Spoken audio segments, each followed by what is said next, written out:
Por amor, o Deus eterno criou o mundo. Por amor, o Deus eterno criou o ser humano.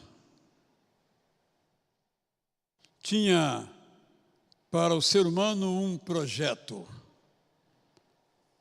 de ele e o ser humano viverem em harmonia, na alegria da amizade.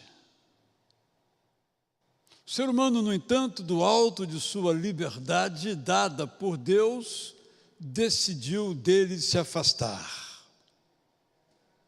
Mas Deus nunca se afastou do ser humano. Tomou muitas providências, inspirou muitas pessoas para dizerem aos seres humanos que se voltassem para Deus. E alguns voltaram, outros não voltaram, a maioria não retornou. A maioria continuou achando que era suficiente em si mesma, que podia resolver as coisas, que não precisava do seu Criador. Diz a Bíblia que Deus se arrependeu de ter criado o ser humano. É um termo muito difícil, numa versão mais tradicional, mas essa palavra também pode ser entendida como o coração de Deus ficou pesado, pesaroso, entristecido por causa das escolhas humanas. Nos nossos termos, dizer que Deus se arrependeu seria dizer que ele então falhou, ou que ele então errou, quando quem errou fomos nós, os seres humanos. Por amor, então, ele sentiu muito esse distanciamento, e vamos usar a palavra humana para isto, rebeldia.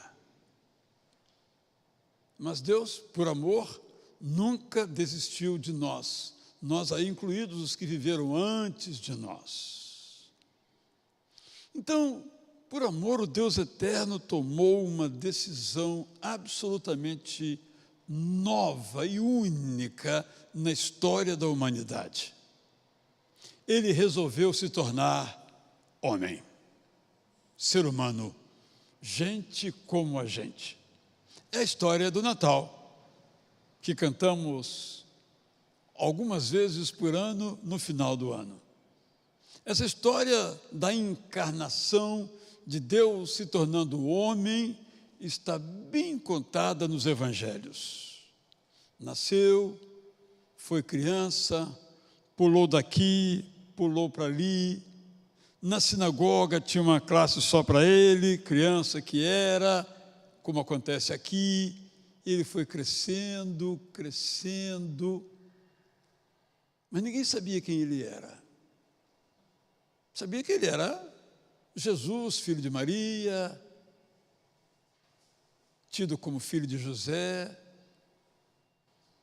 mas aos poucos a história foi mudando. Um dia ele estava na sinagoga, a igreja então daquela época, lá na região norte de Israel, na Galileia. Ele leu um trecho da Bíblia, no caso a Bíblia que existia, que era o que nós chamamos de Antigo Testamento, e esse texto dizia que o Messias, isto é, o enviado de Deus, aquele que representaria completamente Deus e traria uma notícia nova, algo completamente novo para a humanidade, para resgatar, salvar, trazer de novo esse homem para o convívio. Ele disse, bem, esse texto hoje está se cumprindo. Eu sou esse enviado para fazer todas essas coisas das profecias dos antigos. E ali ele foi então pregando, ensinando, fazendo milagres, como Deus que se tornou gente. Alguns não conseguiram compreender como que alguém pode ser Deus e ao mesmo tempo ser humano. E alguns, quando viam os milagres de Jesus, não tinham como não ficavam embevecidos. Outros, quando escutavam os ensinos de Jesus, também ficavam totalmente absorvidos por tanta beleza. Quem é esse homem? Quem é este Nazareno? Aí as opiniões eram as mais variadas. E teve um dia que ele mesmo resolveu perguntar o que é que as pessoas diziam quem ele era. E um dos autores da Bíblia, chamado Mateus, registrou essa pesquisa. Eu vou lê-la para vocês. Mateus, você pode abrir a sua Bíblia, capítulo 16, versos 13 a 20, e eu vou ler na versão ao alcance de todos que eu preparei para que entendamos bem essa narrativa. Você pode acompanhar na sua ou na que vai ser projetada aí, que é a que eu preparei. Jesus continuou sua viagem agora para Cesareia de Filipe, perto de onde nasce o Rio Jordão. Devo dizer que eu e algumas pessoas aqui já estiveram nesta cidade. Há duas Cesareias, uma marítima que fica no mar Mediterrâneo, perto de Tel Aviv, a uns 100 e poucos quilômetros, e essa de Filipe, que fica lá no extremo norte, onde nasce o Rio Jordão, que depois vai formar o chamado mar ou lago da Galileia.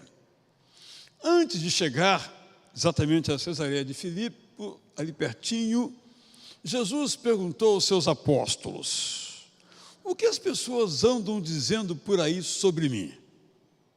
Eles responderam: temos ouvido que alguns pensam que tu segues João Batista, outros que ages como Elias, ou como Jeremias, ou como qualquer outro profeta. Jesus então indagou: e vocês? Para vocês, quem sou eu? Pedro respondeu: rápido, tu és o Messias, o Filho do Deus vivo. Então Jesus disse: Simão, filho de Jonas, que havia muitos homens com o nome de Simão. Ele especificou que era o filho de Jonas. Você acertou, parabéns. Na verdade, você não disse isso a partir dos seus conhecimentos, mas por inspiração do meu Pai Celeste. Por isso, vou lhe dizer mais. Pedro, como seu nome diz, você é uma rocha. Conto com você para liderar a minha igreja quando ela surgir. Minha igreja será vitoriosa e ninguém a derrotará. Você vai liderá-la. Será imensa a responsabilidade da igreja, porque por meio dela as pessoas entrarão no céu ou ficarão de fora. Ela não pode falhar. Tendo dito essas palavras, Jesus determinou aos seus apóstolos que não revelassem a nenhuma outra pessoa que ele era o Messias. Essa história bastante conhecida dos que leem a Bíblia nos faz alguns convites. O primeiro convite é que nós reflitamos sobre o Jesus que nós estamos anunciando. E, para tanto, é uma pergunta que nós temos que responder. Antes de perguntar quem é Jesus para as pessoas, quem é você, cristão, cristã, para as pessoas? O que é a igreja de Jesus Cristo para as pessoas? Ao longo da história, agora não é diferente. A igreja tem essa pergunta para responder: quem somos nós? O que é que estamos fazendo? E o que é que estamos falando sobre Jesus? A razão é muito simples. Para nós que lemos a Bíblia, nós sabemos quem é Jesus.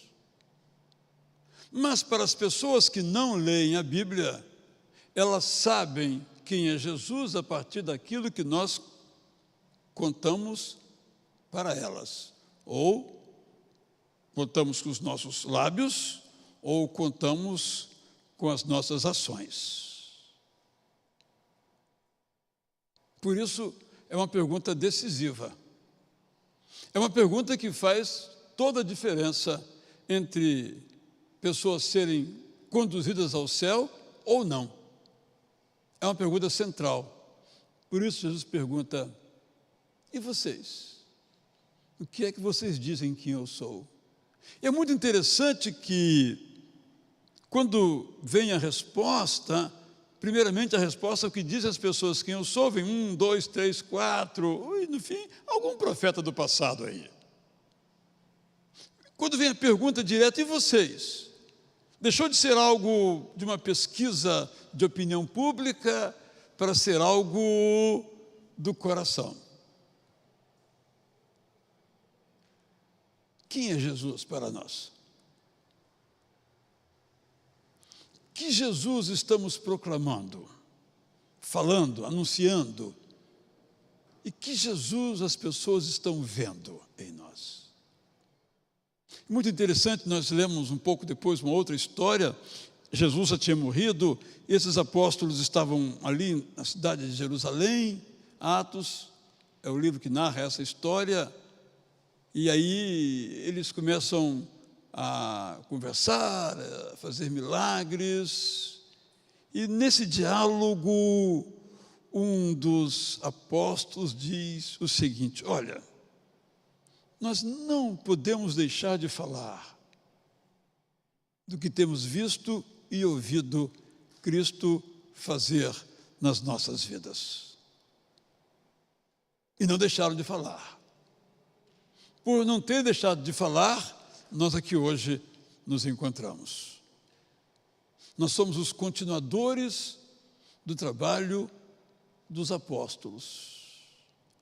Eram 12, um abandonou, ficaram 11, e mais tarde, após a morte de Jesus, mais um foi acrescentado e continuaram sendo os 12. E nós somos os sucessores destes 12. Eu e você temos que refletir no Jesus que nós estamos anunciando às pessoas, porque as pessoas veem Jesus, primeiramente, através de nós. Depois, vão à Bíblia. Então, tem completadas ou corrigidas as suas perspectivas sobre Jesus. O modo como falamos de Jesus atrai ou afasta pessoas. Por isso, Jesus não só perguntou: o que dizem as pessoas quem eu sou? Mas, e o que vocês dizem que eu sou? E a partir daquele momento, quando o próprio Pedro teve consciência e representou o pensamento do grupo, o grupo passou a falar mais claramente de quem era Jesus, embora ele dissesse: olha, não fale nada por enquanto. E uma das razões é que ele não queria uma precipitação da perseguição. Mas pode ser que ele também quisesse: olha, amadureçam mais, para a minha identidade no coração de vocês se fortalecer cada vez mais. Nesse trabalho de comunicação sobre Jesus, nós, em segundo lugar, precisamos observar o que as pessoas sabem sobre Jesus. E aí é muito provável que nossa observação, nós descobramos que as pessoas sabem muito pouco sobre Jesus.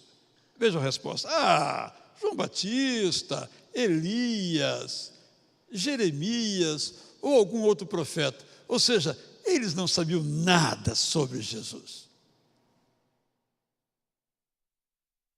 O retrato hoje não é muito diferente. Até muitos que se identificam como cristãos, cristão, você sabe, quer dizer pequeno Cristo, mas não são pequenos cristos porque vivem à margem de Jesus.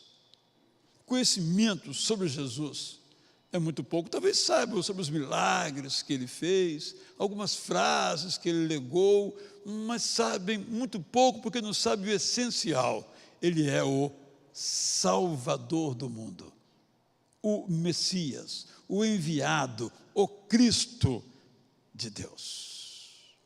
Mas essa história nos convida a respondermos a outra pergunta: quem é Jesus para você?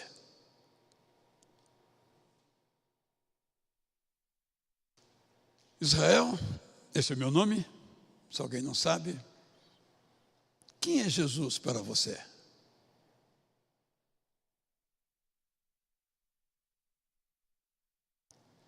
Vamos saber então agora. Vou pedir aqui ajuda ao pastor Samir, pastor André, advogado Samuel. Já estou pensando no futuro, não é verdade? E eu gostaria que vocês, quando chegar o microfone aí, só temos esses dois, ficassem em pé, para que nossa câmera pudesse registrar. Quem está em casa pode participar, você pode colocar também aí, e o pastor André vai anotar também, e vamos imaginar um pouquinho. Quem é Jesus para você? Numa frase, como você define Jesus? Mas queria que você pensasse nessa resposta em algo que as pessoas que não conhecem Jesus possam entender. Porque às vezes nós falamos umas frases que ficam muito só no nosso interior. Uma frase mais pública, uma frase que você possa usar com o seu amigo, uma frase que defina profundamente para você quem é Jesus. A pergunta de Jesus foi aos discípulos: o que dizem as pessoas que eu sou? Bem, nós já sabemos, ele é um sábio, ele é um cara muito interessante, ele fazia milagres, ele era muito bondoso. Isso as pessoas dizem sobre Jesus, mas isso não define quem é Jesus, exceto uma parte. Aí ele diz: e vocês? Eu não quero saber o que pensam aí os que moram em Jerusalém, os que moram na Galileia, os que moram nas cidades de Decápolis. Eu quero saber o que vocês pensam sobre Jesus. Então, essa é a pergunta: quem é Jesus para você? Pode levantar sua mão que o microfone vai chegar aí. Então, fique em pé, por favor. Jesus é o meu Senhor, de quem eu sou escravo, e o meu Salvador, a quem eu devo a vida eterna. Muito obrigado, Temístocles. Alguém mais gostaria de se expressar? Vamos lá atrás, irmão Mateus. Quem é Jesus para você, Mateus? Jesus é o próprio Deus encarnado. Próprio Deus encarnado. Vamos lá, Miriam. Jesus é o meu pastor, né? Jesus é o bom pastor, o meu pastor. Quem mais gostaria de se expressar? Vamos ali. Fique em pé, por favor, só para facilitar aqui o nosso trabalho. Jesus é o meu Senhor e o meu Salvador. Meu Senhor e o meu Salvador. Obrigado, irmã. Alguém mais gostaria de se expressar sobre Jesus? Jesus é a própria vida. Jesus é a própria vida. Alguém mais? João? Jesus é o meu amigo leal. Um amigo leal, infalível. Alguém mais? Nossa irmã Sorelli. Jesus é aquele que eu miro, né? Aquele que eu quero ser, aquele que serve como exemplo para a minha vida. É onde eu quero chegar. Paulo disse, né? Sejam meus imitadores, porque eu, como sou imitador de Jesus. Alguém mais quer se manifestar? Quer se expressar a respeito disso? Então, sim, temos pela internet algumas pessoas, pastor André? Isso. Vamos dar voz aqui ao pessoal que nos acompanha. A Terezinha escreveu: Jesus é o Senhor e Salvador de minha vida. Abigail, Jesus é o meu Salvador. A Luzia Maria, Jesus é a razão do meu viver. Marlene Freitas, o único que derramou o seu próprio sangue por mim, sem pedir nada em troca. A Teresa, meu Salvador, o Senhor da minha vida. A Genilza, Senhor e Salvador da minha vida. A Eliane Mendes, Jesus é a razão do meu viver, me libertou dos meus pecados, me salvou e me deu a vida, eu o amo. Elizabeth, Jesus é meu amigo, pastor, salvador da minha vida. Maria Delfina, Jesus é o meu Salvador, o meu Pai amoroso e misericordioso. Alea Melo, Jesus é para mim, meu Salvador e Senhor é tudo para mim. Leila Veiga, Jesus é o meu melhor amigo. A Enilir Mota, o amigo melhor, meu refúgio, minha fortaleza, meu descanso, minha paz, o amado da minha alma, Jesus é tudo para mim. Sueli Souza, Jesus é para mim meu guia. Luísa Maria, Jesus é o meu melhor amigo, constantemente em minha vida.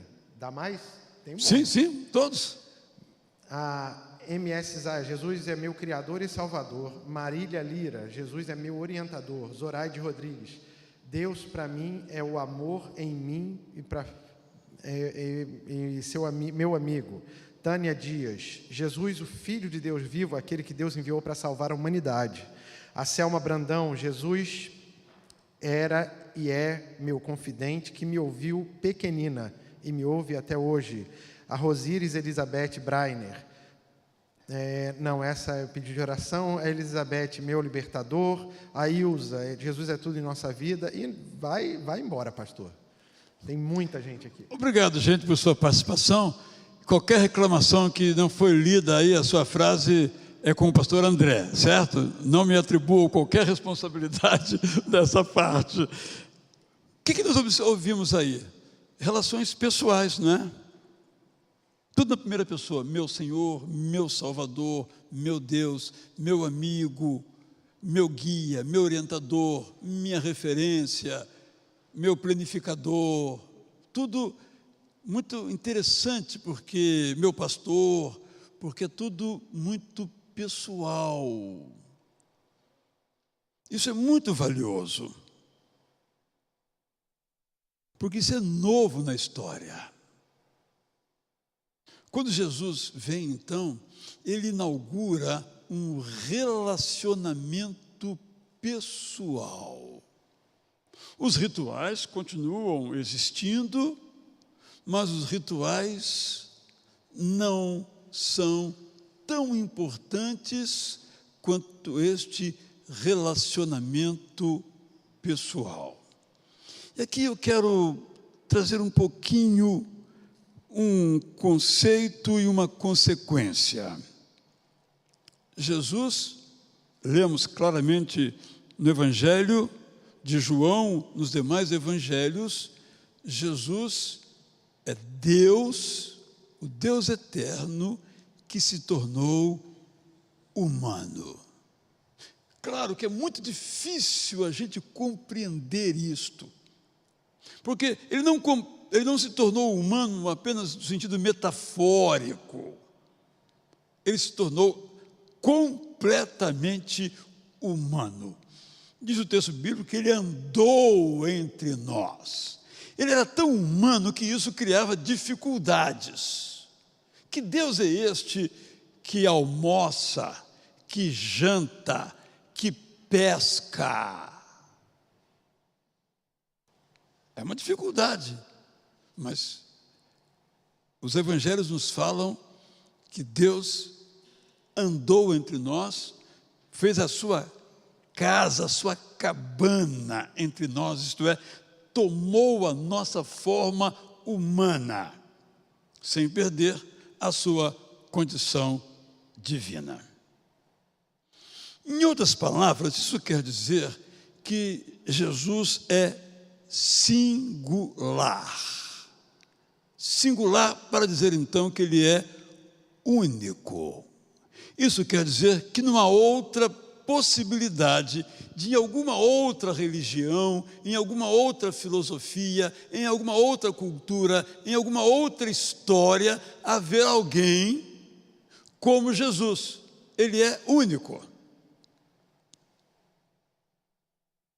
Não há outro. Podemos passear por todas as religiões. Muitos, nas concepções dessas religiões, se tornaram divinos. Só na fé cristã o divino se tornou humano. Fica bem claro, então, que a encarnação de Deus através de Jesus faz parte de um projeto. No princípio, Deus criou o universo por amor, criou o ser humano por amor e continuou buscando o ser humano através de várias outras pessoas por amor. E depois, por amor, ele se encarnou, viveu entre nós, continuou a sua trajetória curtíssima aqui e morreu. Ressuscitou e ascendeu aos céus. Observe, portanto, que essa encarnação de Jesus encontra um outro momento, que é o momento em que o divino se torna completo, que é quando ele morre na cruz. Milhares de pessoas no primeiro século da era cristã morreram na cruz. Foram crucificadas por razões políticas ou outras pelos romanos. Era um método de punição, a chamada pena capital, a mais temida pela humilhação, pelo sofrimento, porque os romanos crucificavam as pessoas e as deixavam ao relento, penduradas no madeiro, para que os animais viessem e comessem os seus corpos. Não eram enterrados. Era a humilhação mais completa. Com Jesus foi muito diferente, porque um homem piedoso, junto com outro homem piedoso, Nicodemos e José de Arimateia, foram a Pilatos, que representava o poder romano, e pediram, por favor, que dessem o corpo para que ele fosse sepultado e não ficasse lá ao relento. Mas não é isso que atribui à morte de Jesus o seu caráter de singularidade. O que atribui a ele a sua singularidade é que quando ele morre, ele não morre por ser pecador.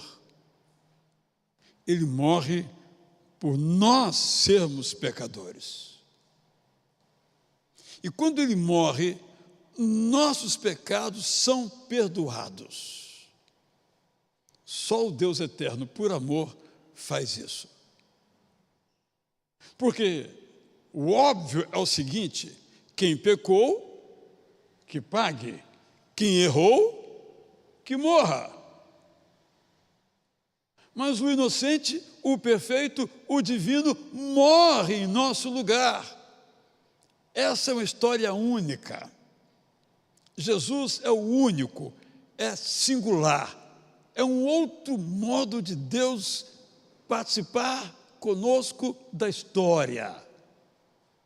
Isso se chama a boa notícia da graça de Deus. O sistema comum é: você faz o que é legal, o que é bom e merece um prêmio. Você faz o que é errado e merece o castigo. Jesus vem, Deus encarnado, e muda essa história. E diz: sim, vocês realmente, por terem pecado, se rebelado, se afastado de mim, merecem morrer. Mas eu mesmo vou morrer no seu lugar.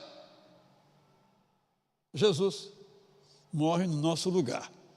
Eu estou dizendo isso porque, às vezes, há um questionamento fora do nosso meio, dizendo assim: como é que vocês podem dizer que só Jesus Cristo salva?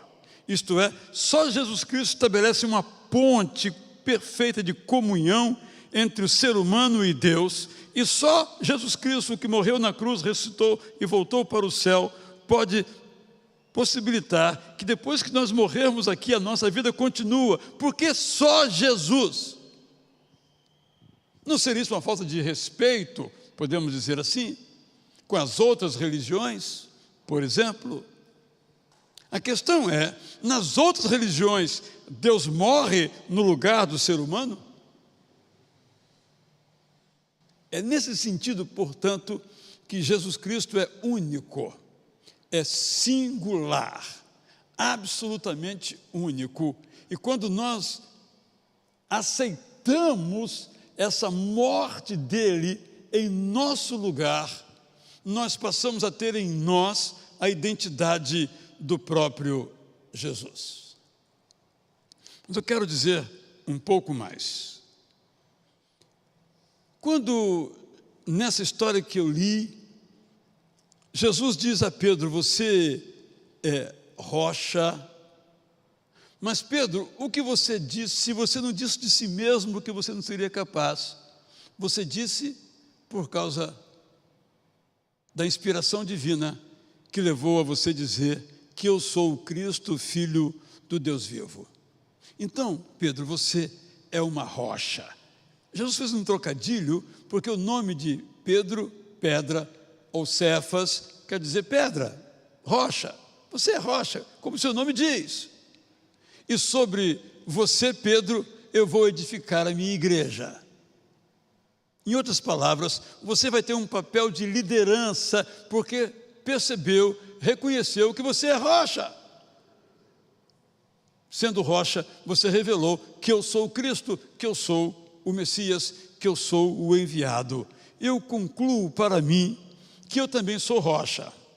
Porque se eu creio que Jesus Cristo é o Filho de Deus, o Filho de Deus eterno, o Messias, o enviado, o revelado, o próprio Deus, eu sou rocha. E sobre como eu vivo, Deus estabelece a sua igreja. Sobre como você vive, Deus estabelece a sua igreja. O que então nos leva a uma aplicação muito prática. O texto tem uma frase aparentemente enigmática, quando diz que a igreja vai ligar ou desligar, levar pessoas para o céu ou afastá-las de lá. É uma maneira de Jesus dizer, no idioma que ele empregou, para dizer que é nossa responsabilidade falar de Jesus. Em outras palavras, se nós não falarmos de Jesus, as pessoas não saberão quem é Jesus. E Jesus é o único caminho para o céu. Não irão para o céu, porque não ouviram de nós, porque não anunciamos. Então nós temos uma responsabilidade que eu diria que é dupla: anunciar e viver o Evangelho, ou viver e anunciar o Evangelho. Isso é uma responsabilidade. Então Jesus olha aqui para nós e diz, olha, vocês da Igreja Batista da Curuçá, você, porventura de uma outra igreja, vocês ligam e desligam. Vocês conduzem ao céu ou afastam pessoas do céu. Vocês conduzem pessoas a viver eternamente com Jesus ou afastam as pessoas de com Ele eternamente viverem. É uma imensa responsabilidade que nós só podemos exercer com muita oração. Essa é a história. Eu contei aqui um pouco sobre quem é Jesus. Eu disse aqui qual é a nossa tarefa. E agora eu e você temos que refletir sobre o que é que nós fazemos com essa história. Quando você ouve, então, que Jesus é o Cristo, o Deus encarnado, o Messias, é nisso que você crê? É isso que eu creio. Graças a Deus. Mas você ouve isso e diz, bem, eu não cria nisto, mas eu quero crer nisto. Também eu dou graças a Deus. Eu quero lhes convidar a ficarmos em pé para cantarmos um hino que diz que é uma imensa alegria crer em Cristo. Eu vou tomar a iniciativa, pastor André, de primeiramente ler este hino, esta melodia. Vou pedir para que seja projetado, vamos só ler e depois nós vamos cantar, porque ela é muito profunda em toda a verdade que nos traz. Começa afirmando isso, que alegria é crer em Cristo, em seu nome confiar. Pode prosseguir aí com a letra, para que nós possamos, até juntos, lermos. Vamos ler então este hino e depois nós vamos cantá-lo. Juntos. Que alegria é crer em Cristo, em seu nome confiar. Não estava previsto, o nosso pessoal da comunicação está sem saber como me atender. Então, é para colocar a letra toda aí, sem cantarmos. Aí fica difícil, que está projetada para ser cantada. Eu estou aqui dando uma inventada neste momento. Vamos lá então? Vamos juntos agora? Que alegria é crer em Cristo, em seu nome confiar. Observar os seus ensinos, nas promessas descansar. Cristo, Cristo, eu confio em teu nome e em teu poder. Cristo, meu Senhor amado, faze minha fé crescer. Alegria é crer em Cristo, ter certeza de perdão, receber de Cristo mesmo vida, paz e salvação. Cristo, Cristo é o estribilho, eu confio em teu nome confiar. Vamos então à letra ali. Que alegria é crer em Cristo, meu amigo e Salvador. Como foi dito aqui, andarei seguro sempre, bem feliz em seu amor. Vamos cantar então.